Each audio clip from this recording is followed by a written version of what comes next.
Hey guys, this is DizzyPW up in San Francisco today to check out the next update to World of Tanks 8.3. And here, can you introduce yourself to our community? Yeah. What you do at Wargaming? I'm Caleb Fox, and I'm the Head of Esports for Wargaming America.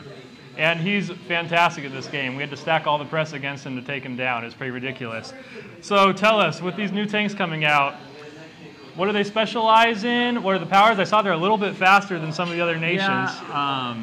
Yeah, I'm still kind of getting a feel for them to some degree, but they seem to be very much kind of a middle of the road. They're pretty fast, decent armor, decent guns.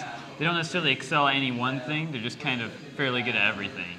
So if you had a theoretical nation versus nation battle going on, what kind of maps do you think these tanks specialize in, including maybe the new one, the Chinese-themed one? Yeah, that one's actually not too new, but my guess would actually be that they're probably going to be pretty good on open maps. Okay. Maps that tend to be more open, allow them space to maneuver. I probably wouldn't want to be necessarily using them on a city map. Mm-hmm. The exception may be the tier 8s. Some of them have those forward-sitting turrets with lots of armor in the front, so they can play around corners real well, which is good in the city. But other than that, probably mostly... How about like those bumpy cities that got like the craters in it?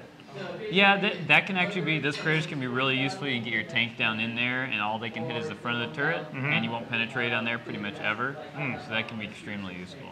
And what kind of weaponry have you been using on these tanks that's specialized? Most of them have pretty large guns, 120, 122 millimeters, so just normal AP rounds will do the job. And beyond the tanks, what kind of new content's rolling out with them?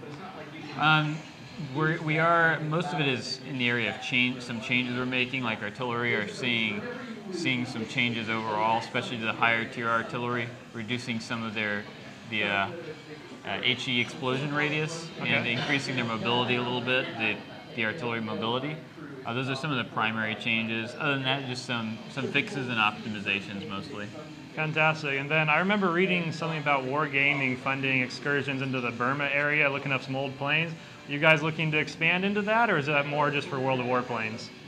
I think we're pretty much open to anything. Just depends on kind of what we get our hands on, what we see we can do. We also have a project with the USS Iowa that we're kind of refitting some of the rooms in there to make them turn into a museum and building some stuff in there, which you can find it online pretty easily. So pretty much anything we can get our hands on that relates to our game, I think we're pretty much willing to do. Fantastic. And what's going on the esports side of things?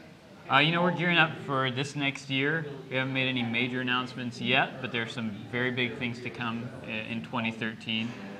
So if you keep your eye out for that, they'll probably be coming pretty soon. Fantastic. Anything else you want to say? Any teasers you got for our viewers? Not that I can give away. You are a tight-lipped fellow, sir. Thank you for the interview. No problem. Thank you.